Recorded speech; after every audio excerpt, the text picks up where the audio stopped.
Hello दोस्तों। यूं तो ट्रांसफॉर्मर्स प्राइम कार्टून शो को बनाया गया था बच्चों और अडल्ट्स के लिए, लेकिन फिर भी इस शो में कुछ बहुत ही ज़्यादा टेरिफाइंग सीन है जो कि हमें कहीं ना कहीं कुछ हद तक डरा देते हैं। और इसलिए आज की इस वीडियो में हम बात करने वाले हैं ट्रांसफॉर्मर्स प्राइम के कुछ बहुत ही टेरिफाइंग सीन्स के बारे में। तो चलिए इस वीडियो को शुरू करते हैं। तो दोस्तों, जो सबसे पहला सीन है वो है ब्रेक डाउन का। हम सभी ने देखा था कि एक लड़ाई के दौरान ब्रेक डाउन बुरी तरीके से हार जाता है। उसके बाद वहाँ पे आती है मैक की टीम, और जो साइलस होता है जो कि मैक का हेड है, वो असल में ब्रेक डाउन को वहाँ से किडनैप कर लेता है। उसके बाद वो ब्रेक डाउन को स्टडी करने के लिए उसका ऑपरेशन कर डालता है, और ये सीन वाकई में काफ़ी ज़्यादा टेरिफाइंग था। और इसके बाद दोस्तों, जो अगला सीन है वो असल में ब्रेक डाउन और साइलस की डेथ का ही है। हम सभी ने देखा था कि ब्रेक डाउन की बॉडी में साइलस चला जाता है और वो ब्रेक डाउन को पूरी तरीके से कंट्रोल करता है, और वो चला जाता है डिसेप्टिकॉन्स के पास उसकी टीम को ज्वाइन करने।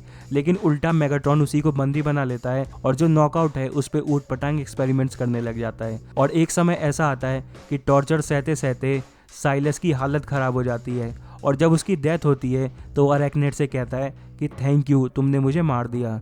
और ये सीन भी काफ़ी ज़्यादा टेरिफाइंग था। और इसके बाद दोस्तों, जो अगला सीन है वो भी साइलस से ही जुड़ा हुआ है, क्योंकि नॉकआउट साइलस पे बहुत सारे अलग अलग प्रकार के एक्सपेरिमेंट करता था, तो उसका एक साइड इफ़ेक्ट हो गया था जहाँ पे साइलस की जो बॉडी होती है वो एनर्जॉन के लिए पागल हो जाती है और वो एक ज़ॉम्बी बन जाता है, और वो जिस किसी पे भी अटैक करता है वो भी असल में एक ज़ॉम्बी ही बन जाता है। और कुछ इस तरीके से डिसेप्टिकॉन्स की जो शिप होती है हार्वेंजर, उस पर एक ज़ॉम्बी अटैक हो जाता है, जिसके एंड में हम देखते हैं कि साउंड वेव की समझदारी की वजह से इन सारे अटैक्स को रोक लिया जाता है। इसके बाद दोस्तों, जो अगला एपिसोड है वो है यूनिक्रॉन से रिलेटेड। हम सभी ने देखा था कि मेगाट्रॉन ने अपने अंदर डार्क एनर्जॉन इंजेक्ट कर लिया था, तो जब यूनिक्रॉन के पास पहुंचता है तो यूनिक्रॉन उसको बुरी तरीके से टॉर्चर करता है, जहां पे मेगाट्रॉन की हालत बहुत ही बुरी तरीके से ख़राब हो जाती है। और हम सभी ने ट्रांसफॉर्मर्स प्राइम की जो मूवी थी प्रेडिकॉन राइजिंग, उसमें भी हमने ये सीन देखा था कि यूनिक्रॉन कितनी बुरी तरीके से मेगाट्रॉन को टॉर्चर कर रहा होता है।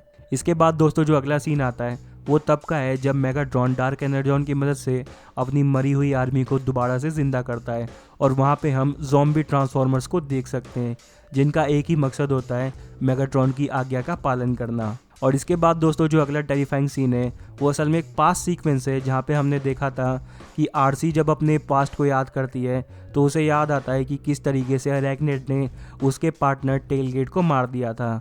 और सिर्फ यही नहीं, उसका जो दूसरा पार्टनर होता है क्लिफ जंपर, उसको भी स्टार स्क्रीम ने मार दिया था बहुत ही बुरी तरीके से। और इसके बाद दोस्तों, जो अगला टेरिफाइंग सीन है वो है असल में शैडो जोन का।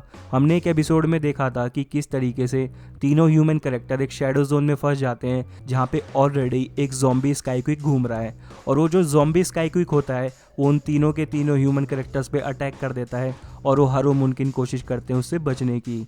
यह भी एक काफ़ी ज़्यादा टेरिफाइंग सीन हमें देखने में लगता है, लेकिन फाइनली उन तीनों ह्यूमन कैरेक्टर्स को इस एपिसोड के एंड में बचा लिया जाता है, और बाद में इसी शैडो जोन में वो ह्यूमंस बड़ी चालाकी से साउंड वेव को फंसा देते हैं। तो दोस्तों, बस इस वीडियो में इतना ही। ये एक क्विक वीडियो है जो मैंने बनाई है। अगर आपको लगता है कि इस लिस्ट में किसी और सीन को भी ऐड होना चाहिए था तो आप कमेंट करके ज़रूर बताना। Thanks for watching this video. मिलते हैं आपसे अगली वीडियो में, तब तक के लिए बाय।